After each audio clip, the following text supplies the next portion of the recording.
কি? মনে থাকবে। সিনেমার নাম কি? অর্থের সদ্ব্যবহার। আচ্ছা, অর্থ কার নেই? দেখবে সিনেমাটা দেখো,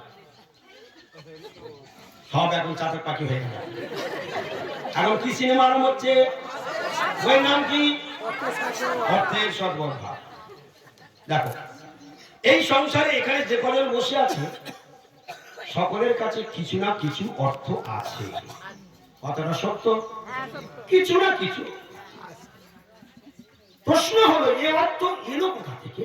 কারোর কাছে 5,000, কারোর কাছে 5 লক্ষ, কারোর কাছে 5 কোটি, কারোর কাছে 5 লক্ষ মিলিয়ন ডলার, কারোর কাছে বিলিয়ন ডলার।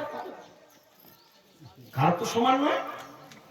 কিন্তু এত অর্থের তফাৎ কেন হলো? আমরা তো অমৃতস্ব পুত্র, আমরা তো ভগবানের সন্তান। সকলের কাছে অর্থ সমান থাকা উচিত ছিল। ভগবান সমদর্শী, আর আমরা সকলের সমান। বাপের সম্পত্তি 10 বিঘা যদি হয়, 10 ভাই বলে 10 বিঘা পাবো। এখানে কেন কারোর 5 কোটি, কারোর কেন 5 লক্ষ, কারোর 5,000?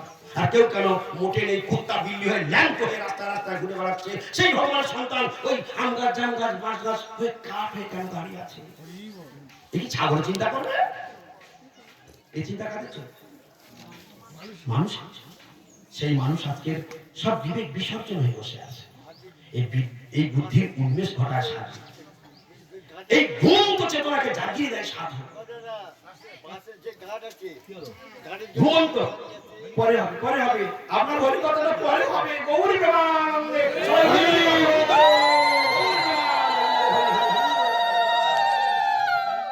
আপনি এখন বসে যান, আপনার পরে কথা বলবো। আমার মুখটা নষ্ট করবেন না, বসে যান। হরে কৃষ্ণ। তার সরে বসুন, কথা বলবেন না। হরে কৃষ্ণ। কি কথা বলছিলাম? মানুষে চিন্তা করবে না, ছাগল চিন্তা করবে। এসবগুলো তো সাধুর এইরকম যোগ্যতা আছে। যখন জীব মায়ার কোলে ঘুমিয়ে আছে, তাকে গিয়ে ডেকে তুলছে, জীব জাগো, জীব জাগো। গোরা চাঁদ বলে, কত নিদ্রা যাও? মায়া পিশাচি, মায়াকে পিশাচি বলে গালি দিয়েছে, তারপরে তুমি ঘুমিয়ে আছো। বলে কি করে ঘুমিয়ে আছো? এই তো আমার নাতি, এটাই আমার জীবন ভোগ। বলে ওই মাটিটা যে তুমি কি বললে, কাকে তুমি নাতি বললে? ওই ওই ওই ওই ছেলেটা, বাচ্চা ছেলেটা, ওই গায়ের রক্ত মাংসের যে থলিটা, ওইটা তোমার নাতি। কৃষ্ণ বলছেন, বলে এটা তোমার নাতি। ওটা তো মায়ার দ্বারা বডিটা তৈরি হয়েছে, ক্ষিতি অক্তের মরুদবন 5টা দিয়ে নাতি তৈরি হয়েছে। ওটা তো রক্ত মাংসের ডেরাটা। ওইটা এক্ষুনি শরীর থেকে আমি আছি বলে তুমি নাতি করে করে নিয়ে চুমা খাচ্ছ। ওই আমি বেরিয়ে গেলে তারপর চুমা খাও দেখি। তাহলে ভগবান থাকলে তুমি চুমা খেয়ে আনন্দ পাবে, যে ভগবান বেরিয়ে গেলে তুমি চুমা খেয়ে আনন্দ পাবে। তাহলে আনন্দের উৎস কোথায়? ভগবান শরীরে থাকলে শরীরটা টাটকা, শরীরটা পবিত্র। তাই তুমি স্বামীকে বেশ ভালোবেসে আনন্দ পাও, পুত্রকে ভালোবেসে আনন্দ পাও, মেয়ে জামাইকে, নাতিকে, সবটাতে খাওয়া, মাখা, পড়া, শোয়া, এ টু জেড সবকিছুতে আনন্দ কেন তুমি পাও? যেহেতু আনন্দময় তোমার ভিতরে বসে আছে, আর যাকে তুমি ভালোবাসছো তার মধ্যেও এই আনন্দময় বসে আছে। সেই আনন্দময় ভগবানের নাম কি? সেই ভগবানের আনন্দময়ের নাম কি? সবাই একবার বলো, ভগবান শ্রীকৃষ্ণ।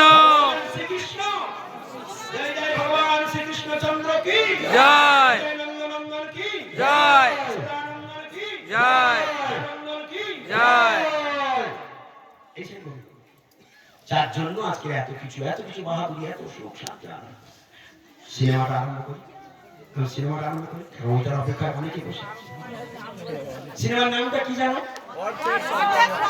মনে থাকবে? শুরু করি তাহলে সিরিয়াল। বলো দেখি, অর্থ তো সকলের কাছে আছে। অর্থ দিয়ে তুমি একটা বাজারে গিয়ে 10,000 টাকা শাড়ি কিনে নিয়ে আসলে। সিনেমা শুরু হয়ে গেল।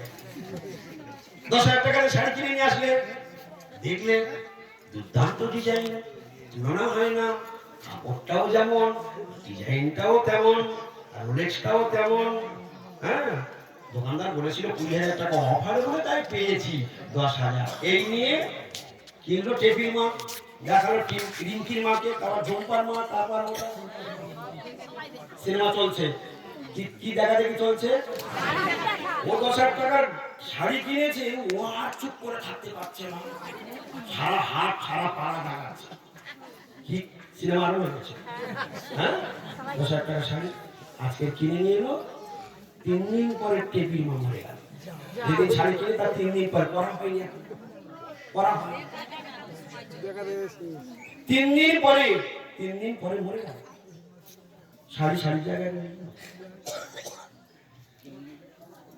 ওইটা যদি ওই 10,000 টাকার শাড়িটা যদি ওই মরার 3 দিন আগে রাধা রানীকে পরিয়ে দিয়ে চলে যেত,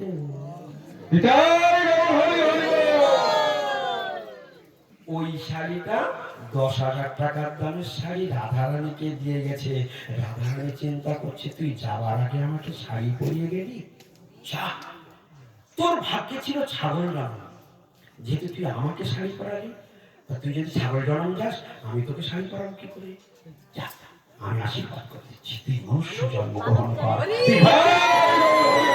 আমি তোকে জন্মান্তর আর তোকে নিচে নামতে দেবো না, আমি জন্মান্তর তোকে শাড়ি পরাবো।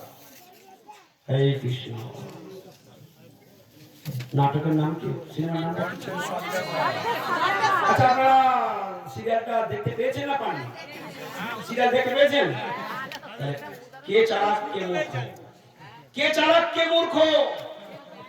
এই জন্য যারা নিজের জন্য অর্থ কামায়, নিজের জন্য খরচা করে, নিজেরটা কেনে, নিজেরটা সুভোগ করে, তারা হলো নাম্বার 1 মূর্খ। আর যারা ওই অর্থগুলো নিয়ে ভগবানের সেবায়, প্রত্যেকটা ভগবানের সেবায় লাগায়, তারা হলো বুদ্ধিমান।